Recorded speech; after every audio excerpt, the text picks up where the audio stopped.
We're here in beautiful Oaxaca, Mexico, as we get ready for the rematch between Adrián Curiel and Sivanti Nochinga. Now, Eddie, I know you just got here this morning, but tell me about your first impressions of Oaxaca so far. Stunning place. I mean, we've been all over Mexico with these DAZN shows. Of course, Tijuana, Culiacan, Mexico City, Hermosillo, Cancun last time, and now here in Oaxaca. Incredible, beautiful place. Looking forward to what I believe will be a Fight of the Year contender tomorrow.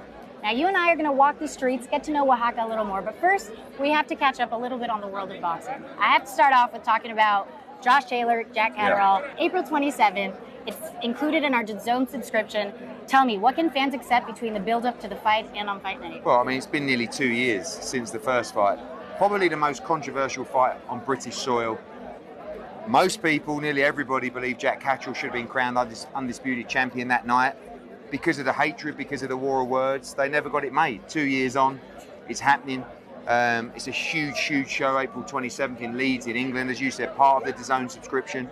Everybody wanted to do it pay-per-view, but thank you, DAZN, for providing it for subscribers. And you know, there's a lot of big fights at the moment going to the Middle East and Saudi Arabia. This is a British blockbuster taking place on home soil. So very important for British boxing and a tremendous fight.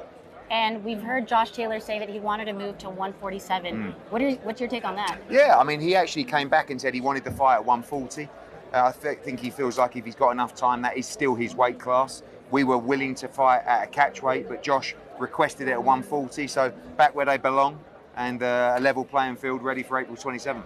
And not too long ago, it was just announced, Devin Haney, Ryan Garcia. Were you surprised to see Ryan take the fight? Because at the beginning of the year, I think everyone kind of thought it was falling apart. Do you know what? I have to give my props to Ryan Garcia.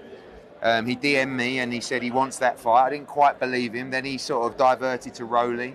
Then he came back to Devin and he messaged me again and said, I'm ready. And, you know, Oscar De La Hoya and Bill Haney, everybody got it together. And, you know, Bill done a great job with Oscar, and I'll be there to support. Press conference coming up.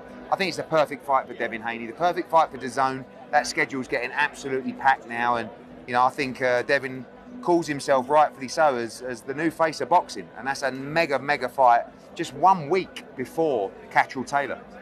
And you know, with Devin and the Ryan Garcia fight, if Devin comes out victorious, where do you see him going from there? I know your team, Devin. Yeah, I mean, he's talking about moving up to 147. Obviously, we've just signed the other 140-pound champion, Subriel Matiz, who is a beast. That would be a tremendous unification matchup. I also see Devin going to 147 at some point. And you know, there's mega fights with him, Boots and Crawford. And Devin's proven time and time again he's willing to take on all challenges, and he's got to come through Ryan on April 20th. And we're just a few weeks away from Joshua and Ngannou fight. Now, I know there might be a little heat behind the scenes between you and Frank Warren with this 5 versus 5. Could you tell us about whether the weights have been established yet? Yeah, I mean, firstly, Joshua Ngannou, huge event coming up March 8th. June 1st, Bivol Beterbiev, and the 5v5 on the undercard, if you like. 2 from me, weight classes, 2 from Frank Warren, and 1 from His Excellency. So we're talking about them now. We'll let everybody know the weight classes probably in the next week or so, and then Joshua and Ngannou fight week, we'll both make our picks, and they won't be revealed until you hear them at the same time. So we're desperate to win that. There's a lot of rivalry on the line. It's going to be a huge event, and you know, those 3 big events coming up in Saudi Arabia.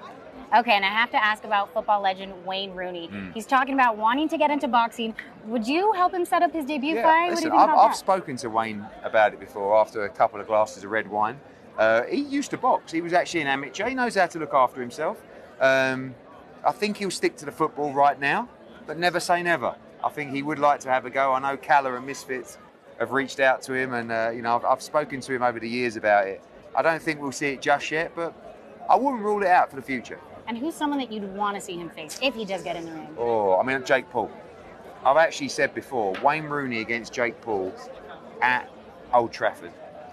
It's a huge event, and I'll back Wayne Rooney to win it. All right, well, thank you, Eddie. And don't forget to join us live on Friday night on DAZN as we get ready for the rematch between Adrián Curiel and Sivanti Nochinga on DAZN.